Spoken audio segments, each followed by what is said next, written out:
All right, everyone, welcome back for another deep dive. Always exciting to be back. Today, we're going right into the core of IT security news. Yep, right into the thick of it. The latest and greatest from the last 48 hours.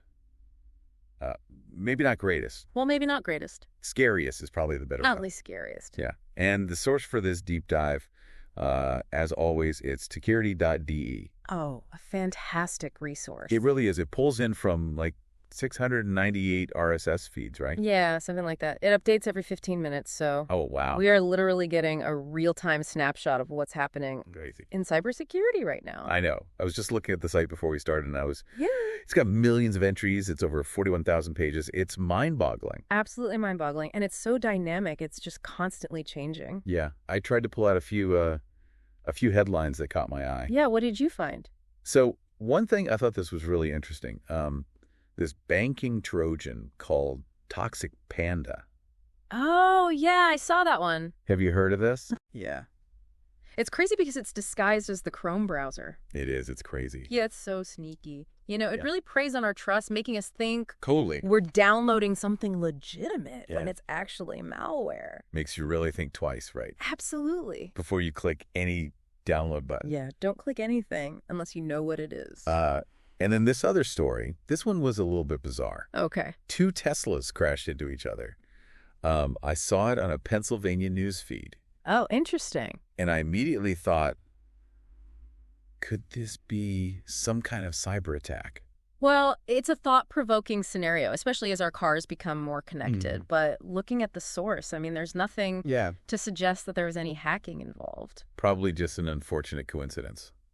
Yeah, most likely. Yeah, but still, I mean, it makes you wonder about the vulnerabilities It does. of these complex systems, right? Oh, absolutely. I mean, vehicle cybersecurity is a growing concern, especially as we move towards self-driving cars. You know what else I thought was interesting? What's that? That headline you mentioned about Google and AI. What was that all about? Oh, yeah, this one is from 6 days ago, so Yeah. not exactly breaking news, Yeah. but still fascinating. It hinted at Google potentially adding AI features to Gboard. To their keyboard. Yeah. That's interesting. I mean, imagine if your keyboard could anticipate your thoughts Row. and help you express them perfectly. Or even compose whole emails for you. Like, Yeah. that's wild. It does sound a bit too good to be true, I have to say. Yeah. Of course, there are potential downsides to consider, too, you know? Like what? How much control are we willing to give up to AI? That's a good point. Is this going to stifle our creativity, you know? Hmm. Make us lazy thinkers? Big questions. Definitely. So going back to security.de itself, Right. I've been exploring some of the different categories on the site. Mm-hmm. One that stood out to me is Cyberbedrohungen. That's cyber threats, right? That's it, yeah. Cyber threats, for those who don't speak German. Yeah. And it's organized really well. There's all these subcategories for ransomware and phishing and Oh, it really gives you a good overview of the different types of threats out there. Yeah. Constantly evolving. Okay, so let's imagine our listener wants to stay ahead of the curve here. Yeah. They want to know what's keeping IT security folks up at night. What are they worried about? Yeah. What are some of the most talked about topics on tsecurity.de right now? Well, I think a good indicator is the häufig gesucht section, Okay. which means, frequently searched. Right. And unsurprisingly, things like password security are high on the list. Of course, yeah. Two-factor authentication, data protection, these are all big concerns. So the classics, they never really go out of style. Never go out of style, no. Right. But I'm also seeing some more specific stuff and, frankly, kind of scary. Like what? Zero-day exploits, for example. Mhm. It sounds like something straight out of a spy movie. Well, it kind of is. It's basically a vulnerability in software that's unknown Oh, wow. to the developers. So attackers can exploit it before anyone Tears even knows it exists. Yikes. It's a real problem. What else is trending? What else are people searching for? Cloud security is a big one. I mean, as more companies move their data to the cloud, Yeah. the potential attack surface widens. Right. So securing those environments, managing access control, that's a big deal.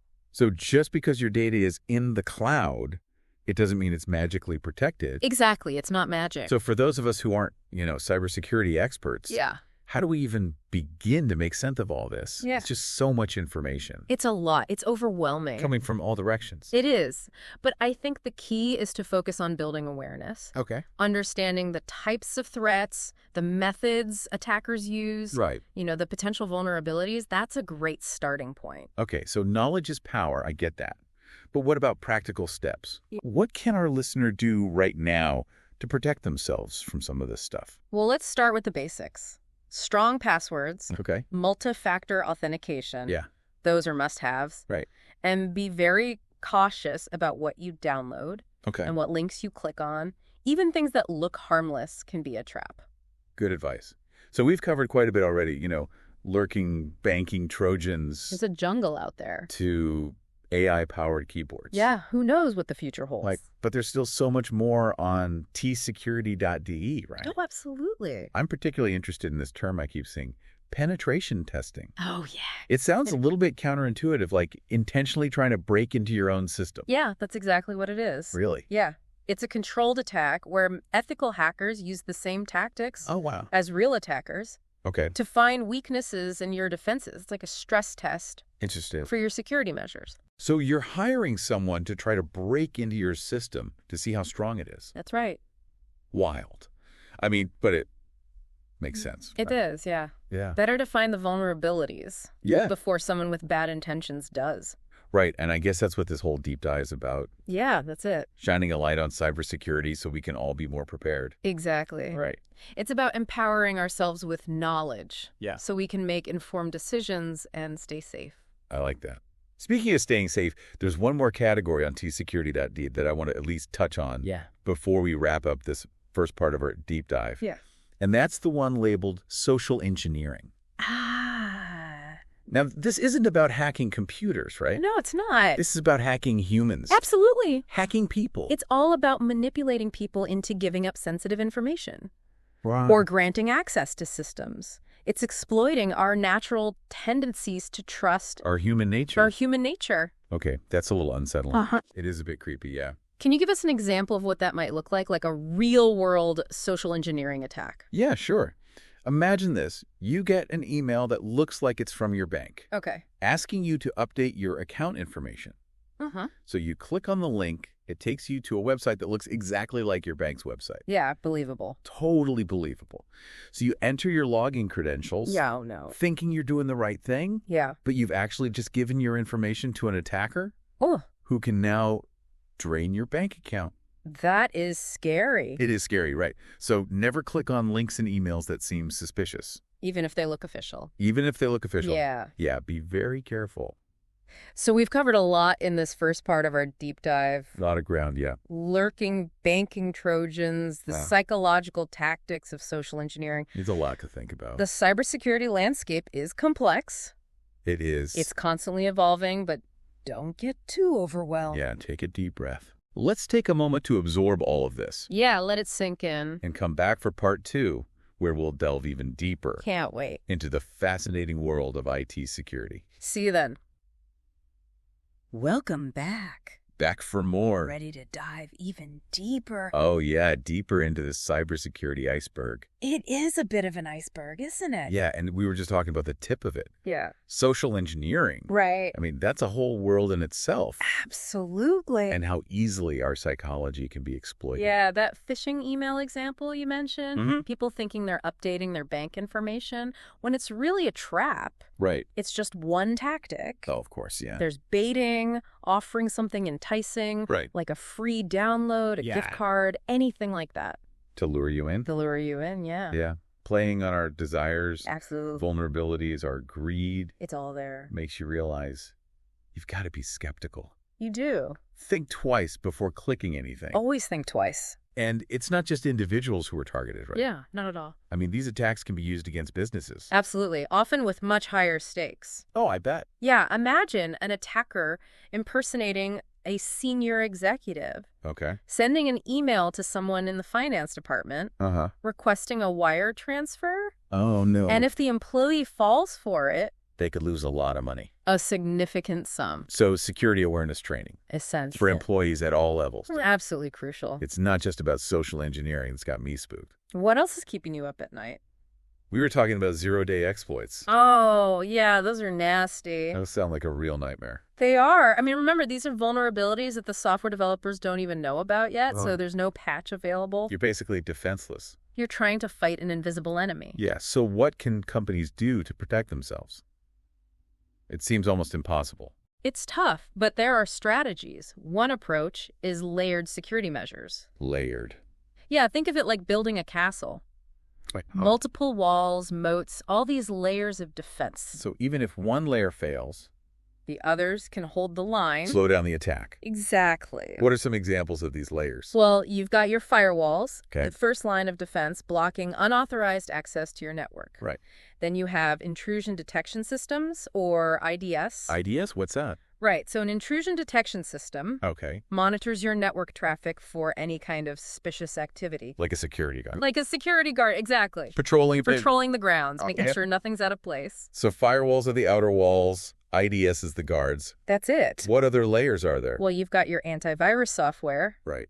Scans for malware. Exactly. And then you have endpoint detection and response, and EDR. EDR. What's that do? EDR monitors your devices for any suspicious behavior. Like security cameras. Like security cameras, exactly. And then there's data encryption. Data encrypts. Scrambling your data. So even if it's stolen, it's useless. Oh, wow. So without the decryption key. We've got firewalls, IDS, antivirus, EDR, and encryption. It's a lot, right? It sounds like you need an army to manage all of that. It's definitely a complex field, and it's constantly evolving. But there are resources There are. to help companies, right? There are, absolutely. Like what? What kind of resources? Well, for example, there are security, information, and event management systems, or SIM. Okay. These systems collect and analyze security data from multiple sources. Like a central command center. Like a command center, exactly. So security. Yeah, and then there are threat intelligence platforms. Yeah. They provide information about the latest threats and vulnerabilities. Yeah, it's not just about building a fortress. It's It's about having good intelligence. Exactly. You need to know what you're up against. Right. Stay ahead of the curve. But even with all of this, it seems like attackers are still getting through. It's true. We hear about data breaches all the time. It's an ongoing battle, a constant cat and mouse game. So what's the key to winning this game? That's the million-dollar question. Is it even possible to truly secure a system? I don't think there's any such thing as perfect security. Okay. But there are things companies can do to make themselves less vulnerable. Okay, like what? Well, beyond the technical measures, I think one of the most important things is to foster a culture of security awareness. What do you mean by that? Making sure everyone in the organization understands the importance of security, Right. their role in protecting sensitive information. So it's not just about the IT department. It's not just about IT, it's everyone's responsibility. So it's a mindset. It's a mindset. Okay, cybersecurity. It's not just about building walls and installing software. There's much more than that. It's about awareness, vigilance, continuous improvement. And speaking of awareness, there's one more area I want to touch on before we move on. Okay. We were talking about security.de. Yeah. All the different categories of threats. One that caught my eye was penetration testing. Oh, yeah, that's an interesting one. Can you explain a little bit more about what that is? Sure. Penetration testing is a process of simulating real-world attacks Okay. to identify vulnerabilities in your systems. So you're hiring ethical hackers to try and break into your system. Basically, yeah. You're finding the weaknesses before the bad guys do. So it's like a security audit, but more hands-on. Exactly, yeah. Okay, so who typically performs these tests? Usually it's done by specialized security firms, Right. independent consultants who have expertise in these techniques. So not something you'd want to try at home. Probably not, no. It requires specialized skills and knowledge. Right, right. It's Yeah. important to do it ethically and responsibly. Yeah, of course. Well, I think we've covered a lot of ground in this part of our deep dive. Yeah, we have. We've talked about social engineering, zero-day exploits, All the scary stuff. layered security, the importance of penetration testing. Yeah, it's a lot. Cybersecurity is complex. It's always evolving, but don't get overwhelmed. Take it one step at a time. Let's take another quick break and come back for the final leg of our journey, The final frontier. where we'll explore some of the more technical aspects of cybersecurity Getting into the nitty-gritty. and discuss what the future holds for this critical industry. Sounds good. We're back and ready for the final part of our cybersecurity deep dive. The grand finale. I feel like we've been through a lot together already. We have. From lurking banking Trojans to those psychological tactics of social engineering. We've covered a lot of ground. And even ethical hackers breaking into systems. The tip of the iceberg. But now, I want to get into the nitty-gritty. Okay, let's get technical. The actual tools and techniques that these attackers use. The nuts and bolts. Yeah, like what is malware exactly? Malware, the catch-all term for any kind of malicious software. Right, right. And there are so many different types of viruses, worms, Trojans, ransomware, each with its own way of causing trouble. Okay, so we talked about Toxic Panda, that Trojan disguised as Chrome. Right, a classic example of deception. Tricking people into installing it. Exactly. So what about these other types? What's the difference between a virus and a worm? So a virus typically needs a host file to spread. Okay. Like attaching itself to a document or program. So you open the infected file, and boom, the virus is released. Precisely. A worm, on the other hand, can spread independently. Oh, so it's like... often exploiting vulnerabilities in networks. Like a digital parasite, moving from system to system. A great analogy. Yeah, and then ransomware. Ah, yes, ransomware. Yeah, it's the one that encrypts your files and demands payment, right? That's the one. It can cripple businesses and individuals alike. Digital extortion.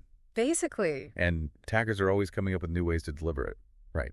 Oh, absolutely. It's a constant arms race between the good guys and the bad guys. So how do the good guys keep up?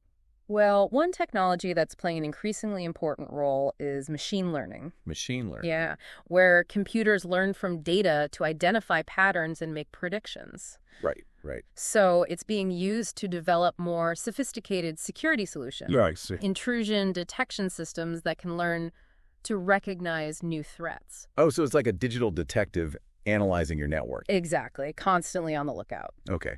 And what else? How else is machine learning being used? It's also improving malware detection and prevention. So using technology to fight back against technology. Absolutely. Okay, so we've got malware, we've got machine learning.